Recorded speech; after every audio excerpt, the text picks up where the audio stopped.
নমস্কার বন্ধুরা, পঞ্চম ব্লগসে আপনাদের স্বাগত। বন্ধুরা, আজকে আবার চলে আসলাম। এই দেখো, এই মাছ নিয়ে আবার তোমাদের সামনে চলে আসলাম। শুধু রান্না আর খাওয়া। দেখতে পাচ্ছ বন্ধুরা, এই মাছগুলো কি মাছ তোমরা নাম বলো। এই মাছগুলি তো আমরা বলি, এই দেখো, চাপিলা মাছ বলে থাকি আমরা। আর তোমরা কি মাছ বলো একটু কমেন্টে জানিয়ে দিও।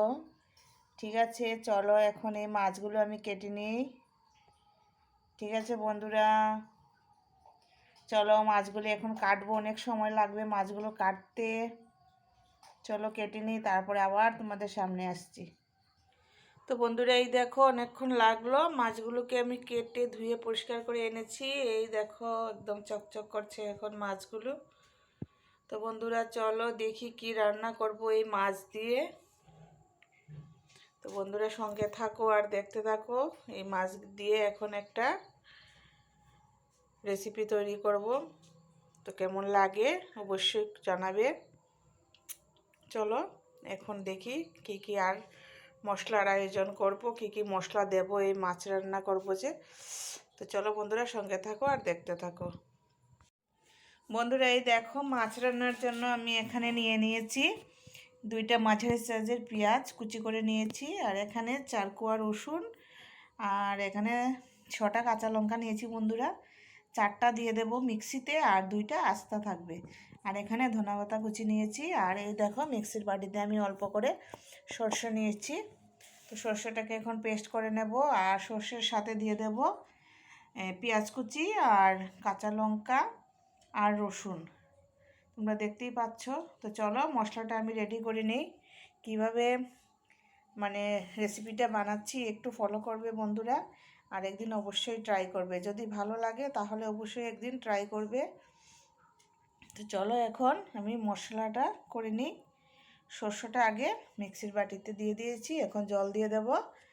তারপরে চলো গ্রাইন্ড করে নিই। সঙ্গে থাকো বন্ধুরা আর দেখতে থাকো। বন্ধুরা, এই দেখো আমি এখানে মাছ নিয়ে নিয়েছি। আর এই দেখো আমার সর্ষে লঙ্কা পেঁয়াজ পেস্ট হয়ে গেছে।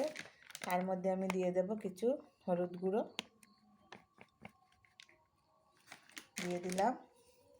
এখন এই পেস্ট মশলাটা আমি দিয়ে দেব তার মধ্যে, দিয়ে দিলাম।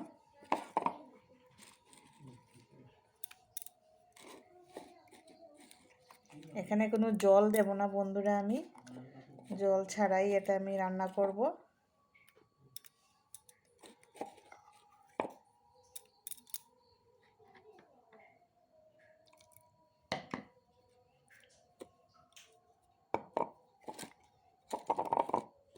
তোমরা দেখতে থাকো।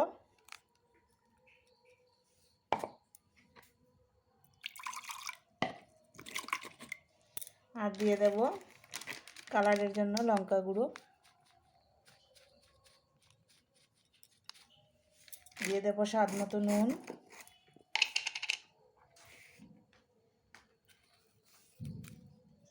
বেশি নুন দেব না, এটা যেহেতু শুকনো শুকনো করব, তো না হলে নুনটা বেশি হয়ে যাবে। পরিমাণ মতো দিয়ে দিলাম নুন।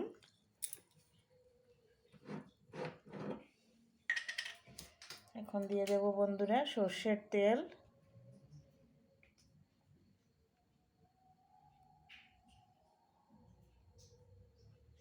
দিয়ে দিলাম অল্প পরিমাণ সর্ষের তেল।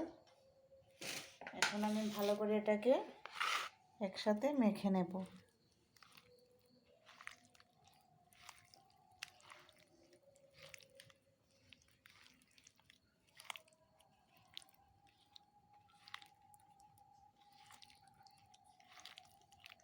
দেখতে পাচ্ছ বন্ধুরা, এইভাবে আমি ভালোভাবে এটাকে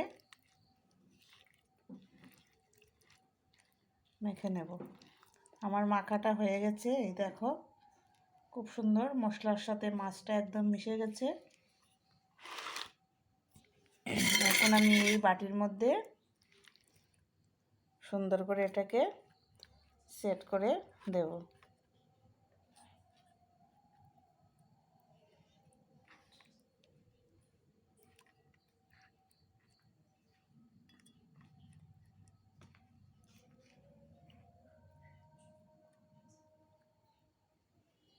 দেখতে পাচ্ছ, এইভাবে আমি সবগুলো মাছ একে একে দিয়ে দেব।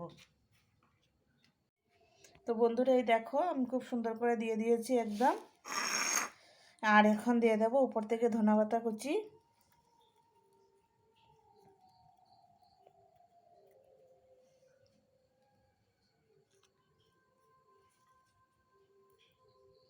এই দেখো খুব সুন্দর করে ছড়িয়ে দিলাম। কে কে খাবে চলে এসো। এখন দিয়ে দিলাম 2টা কাঁচা লঙ্কা। এখন টিফিন বাটিটা আমি বন্ধ করে দেব। এই দেখো মনে হচ্ছে যে আমাদের রেসিপিটা তৈরি হয়ে গেছে একদম, কিন্তু না, এখন অনেকটা বাকি আছে বন্ধুরা। তো চলো বাকি কাজটা সেরে নিই, সঙ্গে থাকো। তো বন্ধুরা এখন আমি টিফিন বাটিটা ঢাকা দিয়ে দেব। এই দিয়ে দিলাম ঢাকা।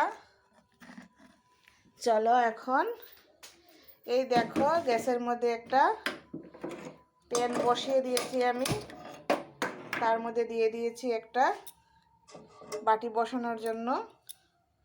তো জলটা এখন ফুটবে, গরম হয়নি। তো এটার মধ্যে আমি এই বাটিটা বসিয়ে দিলাম। দেখতে পাচ্ছ জল খুব একটা বেশি দেইনি বন্ধুরা। এই টিফিন বাটির নিচটা একদম ছোঁয়া ছোঁয়া জল। এখন আমি উপরে একটা ঢাকা দিয়ে বন্ধ করে দেব, যাতে জলের ফাঁপটা না বেড়ে যেতে পারে। ঠিক আছে, চলো ঢাকাটা দিয়ে দিই। তো বন্ধুরা ঢাকাটা নিয়ে আসলাম। বন্ধুরা এই দেখো ঢাকাটা এইভাবে দিলে কিন্তু আমাদের হবে না। এই দেখো এদিকে ফাঁক হয়ে থাকে, তাহলে ঢাকাটা আমরা এইভাবে উল্টো করে দেব। উল্টো করে দিলে একদম ঠিকভাবে বসে গেছে ঢাকাটা। দেখতে পাচ্ছ, এই দেখো একদম ঠিকভাবে ঢাকাটা বসে গেছে আমাদের। তো বন্ধুরা আগুনটাও কমে আছে, এখন আস্তে আস্তে এটা হবে। যখন হয়ে যাবে আবার তোমাদের সামনে নিয়ে আসবো। ঠিক আছে, চলো এদিকে আমার আরও অন্য মাছ রয়ে গেছে, এগুলিকে আমি একটু ভাজি করে নিই। এটা ততক্ষণ হতে থাক, হয়ে গেলে আবার তোমাদের সামনে নিয়ে আসবো। তো বন্ধুরা এই দেখো আমার ভাপাটা হয়ে গেছে, মাছের ভাপা। তো অনেকক্ষণ আগেই হয়েছে, তো ঠান্ডা হওয়ার জন্য আমি রেখে দিয়েছিলাম। এই দেখো আমার ভাপাটা রেডি হয়ে গেছে। এই দেখো ধোঁয়া উঠছে, দেখতে পাচ্ছ বন্ধুরা। তো কেমন হয়েছে অবশ্যই কমেন্টের মাধ্যমে জানাবে, আর একবার ট্রাই করে দেখবে বন্ধুরা। এটা তুমি কলা পাতার মধ্যেও এভাবে বানিয়ে খেতে পারো। আমার যেহেতু এখন রাত হয়ে গেছে, কলা পাতা তো পাবো না, তার জন্য আমি এইভাবে বানিয়ে নিলাম। তোমরা চাইলে কলা পাতার মধ্যেও বানিয়ে খেতে পারো। তাহলে বন্ধুরা রেসিপিটা কেমন লাগলো অবশ্যই জানাবে কমেন্টের মাধ্যমে। আর যারা নতুন বন্ধু আছো চ্যানেলটাকে সাবস্ক্রাইব করে পাশে থেকো, পাশে থাকা বেল বাটনটি বাজিয়ে দিও, যাতে ভিডিও ছাড়ার সঙ্গে সঙ্গে নোটিফিকেশনটা তোমাদের কাছে চলে যায়। তো বন্ধুরা আজকের মতো ভিডিওটা এখানেই শেষ করছি। টাটা বাই, ভালো থাকো, সুস্থ থাকো সবাই। আবার দেখা হবে নেক্সট একটা ভিডিওতে।